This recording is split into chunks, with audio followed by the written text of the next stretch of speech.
západných médiách sa otvorene hovorí o tom, že v radoch ukrajinskej armády sú čistí fašisti. Zoberte si pluk z Azova, ktorý je preukázateľne fašistický pluk.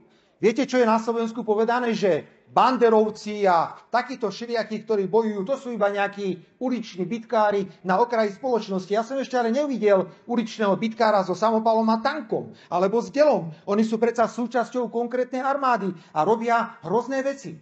Dokonca sme šokovaní, že im naťahujú červené koberce v zahraničí. Kto nemo a účelovo podporuje takéto javy v roku 2023, ide proti odkazu Slovenského národného povstania. My musíme klásť hrádze fašizmu a nacizmu vo všetkých podobách a vyzývam najvyšších ústavných činiteľov, aby takéto prejavy, používanie fašistických znakov a symbolov jasne odsudzovali, pretože oni sú len ticho. Sú ticho, lebo si myslia,